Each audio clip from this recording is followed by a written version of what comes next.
नमस्कार बच्चों, स्वागत है आपका हमारे YouTube चैनल में। तो आज की इस वीडियो में हम क्या पढ़ेंगे, पाठ 7 नदी कंधे पर। ये क्या है, एक कविता है जिसके कवि कौन है, प्रभुदयाल श्रीवास्तव जी। तो चलिए इनका थोड़ा परिचय देख लेते हैं। इनका जन्म हुआ था 4 अगस्त 1944 धर्मपुर दमोह मध्य प्रदेश में। इनकी रचनाएं देख लीजिए तो बुंदेली लघु कथाएं, फिर लोकगीत, दैनिक भास्कर, नव भारत में बाल गीत आदि। परिचय देख लीजिए तो आप विगत 2 दशकों से कहानी, कविताएं, व्यंग्य, लघु कथाएं, गजल आदि लिखते हैं। मतलब आप 2 दशकों से, 2 दशक मतलब क्या, जैसे 10 साल बीता तो 1 दशक, ठीक है। तो ऐसे ही ये 2 दशकों से कहानी, कविताएं, व्यंग्य, लघु कथाएं, गजल आदि लिखते हैं। प्रस्तुत कविता में काल्पनिक प्रतीकों के द्वारा नदी के प्रति बाल मनोभावों को व्यक्त किया गया है। मतलब यहाँ पर जो कविता दी गई है ना, तो इसमें काल्पनिक प्रतीक है। काल्पनिक प्रतीक मतलब जो असलियत में नहीं होते, बस आप उसको कल्पना कर सकते हो, ठीक है ना, इमेजिनेशन। आप उसको क्या कर सकते हो, बस इमेजिन कर सकते हो, वो असलियत में ऐसा कुछ होता नहीं है। तो इसके माध्यम से जो बाल मनोभाव का मतलब क्या, जैसे छोटे बच्चे होते हैं तो उनके मन में कैसे भाव उठते हैं ना, तो उन्हें आप क्या बोलोगे, बाल मनोभाव बोलोगे, ठीक है। तो उनको यहाँ पर व्यक्त किया गया है।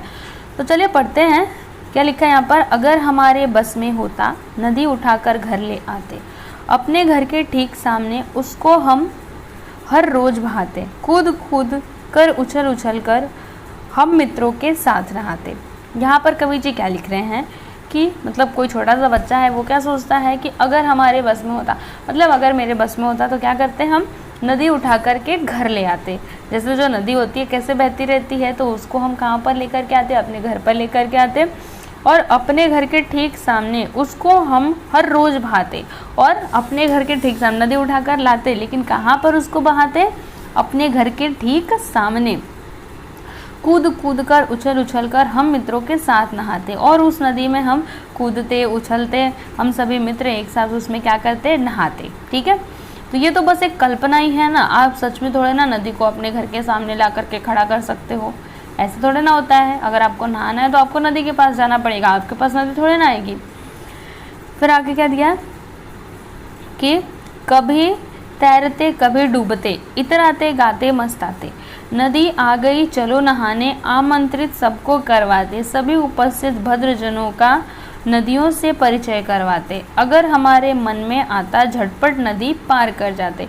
फिर यहाँ पर लेखक जी क्या लिख रहे हैं, मतलब कवि जी क्या लिखते हैं कि जो बच्चे हैं वो क्या सोचते हैं कि हम क्या करते, कभी तैरते कभी डूबते, मतलब नदी में हम क्या करते, कभी तैरने लगते तो कभी डूबते, ठीक है।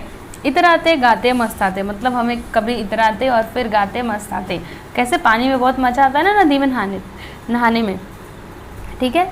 तो नदी आ गई चलो नहाने, आमंत्रित सबको करवाते, और हमारे घर पर नदी आ गई है, हमारे घर के सामने, ऐसे हम बोल करके सबको क्या करते, आमंत्रित करते कि हाँ चलो नहाने, नदी आ गई है। सभी उपस्थित भद्रजनों का नदिया से परिचय करवाते, मतलब जो भी वहाँ पे उपस्थित लोग होते हैं उससे हम क्या करते, नदिया से परिचय करवाते, मतलब जो नदिया है उससे हम क्या करवाते, सबका परिचय करवाते। अगर हमारे मन में आता झटपट नदी पार कर जाते, और अगर अब हमारे मन में आता तो हम क्या करते हैं, झटपट से नदी को पार कर जाते, ठीक। आगे क्या है, खड़े खड़े उस पार नदी के मम्मी मम्मी हम चिल्लाते, शाम ढले फिर नदी उठाकर अपने कंधे पर रखवाते, लाए जहाँ से थे हम उसको जाकर उसे वहीं रखाते। फिर यहाँ पे बच्चे क्या सोचते हैं कि खड़े खड़े उस पार नदी के मम्मी मम्मी हम चिल्लाते, मतलब नदी के उस पार खड़े होकर के हम क्या चिल्लाते, मम्मी मम्मी चिल्लाते। शाम ढले फिर नदी उठाकर अपने कंधे पर रखवाते, और जब शाम ढल जाती तो हम क्या करते, जो नदी है, ठीक है, तो उसको हम क्या करते, अपने कंधे पर रखवाते, और जहाँ से हम उसको लाए थे वहीं पर उसको रखाते, ठीक है बच्चों। तो ये थी कविता। मुझे उम्मीद है कि आप लोग को अच्छी लगी होगी, ठीक है, अच्छी भी है। आप इसको लर्न करने की कोशिश करिएगा, बहुत इजी है, आपको समझ में भी आया होगा, ठीक है। छोटे बच्चे यही तो कल्पना करते हैं ना कि जो मुमकिन नहीं होता है, जो पॉसिबल नहीं होता है, वो उसको भी इमेजिन कर लेते हैं, ठीक है। तो अच्छी कविता है, आप इसको पढ़िएगा, ठीक है। तो मिलते हैं हम अगले वीडियो में, तब तक के लिए नमस्कार।